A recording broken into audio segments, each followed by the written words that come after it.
Hi again, guys. As video number 2 for lesson 10.1 in geometry. This is going to be problem number 6, a trapezoid problem. This is a good one. This one's actually a little more challenging than usual, especially for an early numbered problem. So this book is weird. I don't know why they do what they do. But anyway, here's what's given. You're told you have a trapezoid, and they give you that the area is the expression 48x plus 68 inches squared. So again, they're not giving you a number, they're just giving you a mathematical expression. That happens, you've seen that kind of thing before. Okay, just roll with it. And they tell you that the height is 8, okay?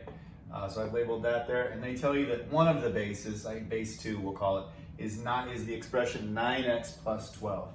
And we're looking for base 1. Base 1 is our unknown. That's kind of our x. I'm going to keep it as base 1, it's just as b1. We're going to be solving for b1. So one thing, just to reiterate, as I've been saying so often in class, it's vital that you all sketch out the situation like this, draw the diagram, label everything, and then use a formula, and then plug in the facts into the formula, the knowns, the givens, and set up an equation that you can solve or an expression that you can simplify, okay? And that's what we're gonna do here. So I've gone ahead and drawn it all out.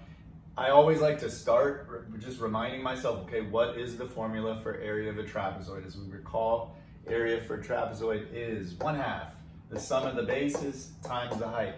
So what we're gonna do as our first step at the end of this board, and then I'm gonna erase the board and do the math, all right?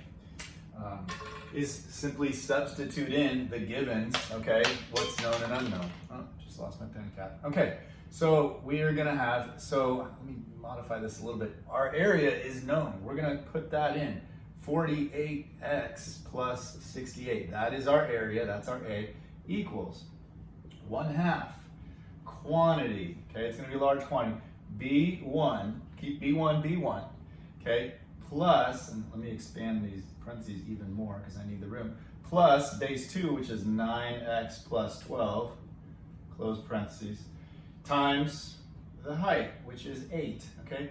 So all I'm doing in that really initial step is just plugging in what is known and unknown, okay? And again, it's B1 that we're gonna be trying to solve for. I guess where kids can get confused on this is because they see the x and they're gonna wanna solve for x. You're not going to solve for x. You're going to be solving for b1 in terms of x. You're going to get an expression that's going to have x in it. Our job here is to isolate b1. I hope you understand that. I'm going to erase this whole board then and start with this line again at the top and then work the algebra through. Okay? Give me a second. See if I can remember that. And I've got my homework here next to me. Okay? So I'll erase all that. Hope this is helping. Okay? All right. So we have, and forgive me as I look here at it, we just have, okay, I'm gonna erase this even too, 48x plus, was it 68, plus 68 equals 1/2 base 1 plus 9x plus 12, okay, times 8, okay? All right. Now from here, it's just doing the algebra, the simplifying and solving for base B1. Remember, you're trying to isolate B1 here, okay? So let's do, in our next step, can't do anything here on the left side yet, or no like terms here. Let's go ahead and multiply 1/2 times 8. We could, remember, multiply in any order. We could distribute the 1/2 there, but we don't want to do that. Just take 1/2 of 8, make that 4, okay? You can multiply things in any order. Commutative, associative properties of multiplication, right, okay? 4 times quantity B1 plus 9x plus 12, okay? And my next step, I'm gonna do something kind of clever. I could now distribute the 4. I could do that, and I think on my homework key, that is in fact what I did.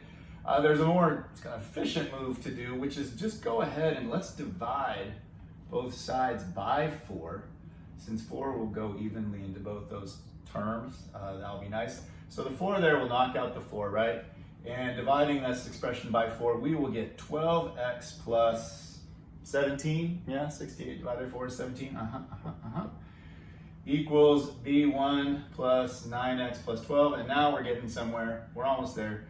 Let's just isolate b1 now. Let's subtract 9x from both sides. And while we're at it, let's just go ahead and subtract 12 from both sides as well. And there we have it. 3x plus 5 is our B1, okay? And make sure, I've run out of room here, make sure you put the dimensions, which I believe in this problem were units, no, they were inches, right?